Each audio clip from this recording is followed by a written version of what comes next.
Most people think Miami smells like coconut or mango. But if you've really lived here, you know the city runs on a different sweetness. It's pulped into juices, baked into pastelitos, woven into everyday life. The fruit is guava.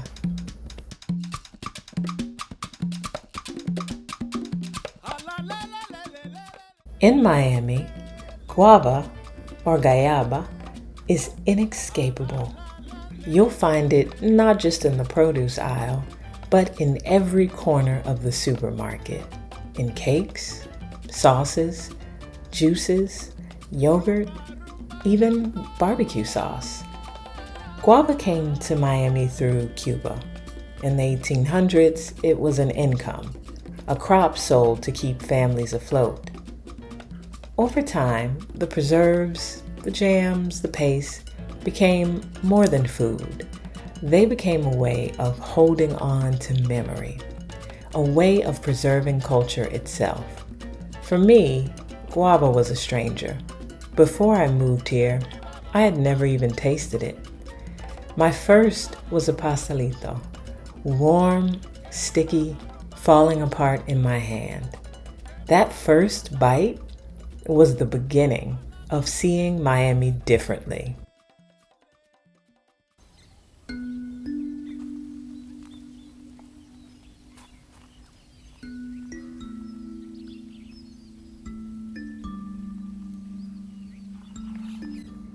Guava smells like the tropics colliding. A little pineapple, a little grapefruit, a pulse of passion fruit, and strawberries, but with the green leaves still attached. It's musky and sticky, sweet and tangy, all at once. The first time I brought ripe pink guavas home, the scent took over everything. The car swelled with that tropical sweetness until I had to roll the windows down. It was thick and heady, almost too much to bear, but too good to escape. And suddenly, I wanted to do more than eat the guava. I wanted to wear it. So, I bottled the scent of Miami's most iconic fruit.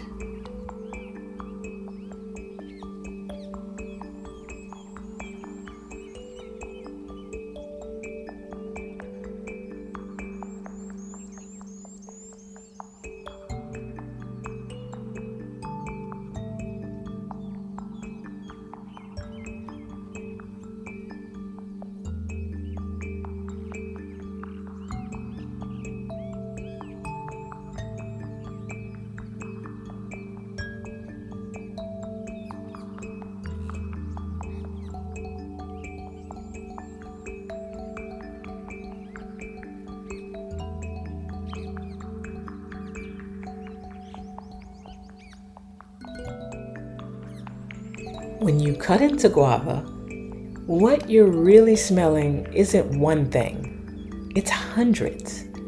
The burst of tropical fruit comes from tiny compounds your brain reads as flavor before you ever taste it. That bright, tangy top note, that's ethylbutyrate, the same molecule that gives apples and grapes their sparkling freshness. The creamy body comes from lactones, compounds shared with peaches and coconuts. Together, they make guava smell both tropical and familiar. Most guava perfumes don't smell like the fruit itself. I wanted my perfume to smell like cutting into a fresh pink guava, not a dessert. So I built it molecule by molecule. Ethylbutyrate for the sparkle, gamma-octolactone for the creamy heart, some green leaf notes to keep it alive, and a touch of musk to echo guava's natural skin-like warmth.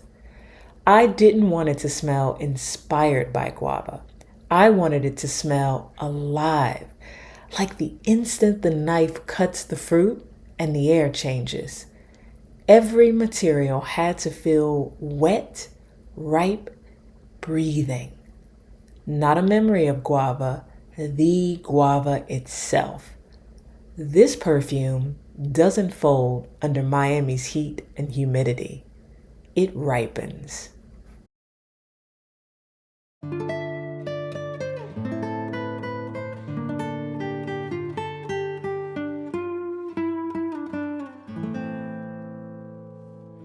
When I first moved to Miami, I thought beauty here would feel easy.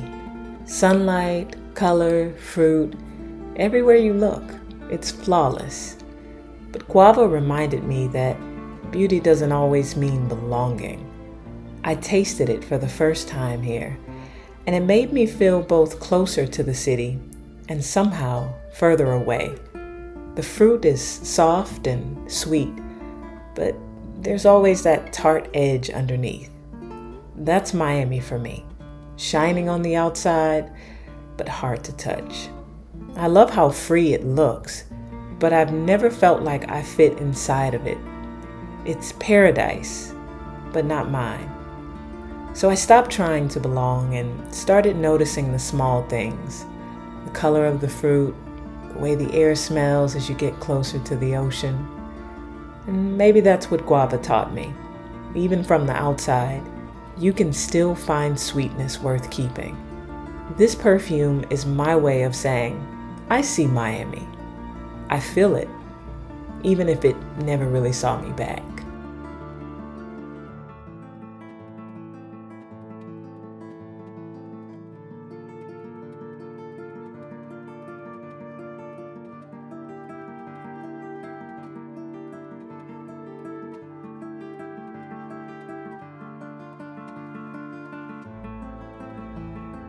There are scents that come from your own story, and there are scents you inherit by being near someone else's. Guava was never mine. I didn't peel it at my grandmother's table or drink its juice as a child. But when I moved to Miami, I watched people light up over it, and I wanted to understand why. In Miami, you don't pick a side in politics. You pick a side in the pastelito debate. Guava and cheese or guava only. I figured maybe that's where the connection starts here, in the small loyalties, the flavors people defend. So I translated it the only way I know how, through scent. This is Guava, a perfume bottled in Miami. What fruit tastes like home to you?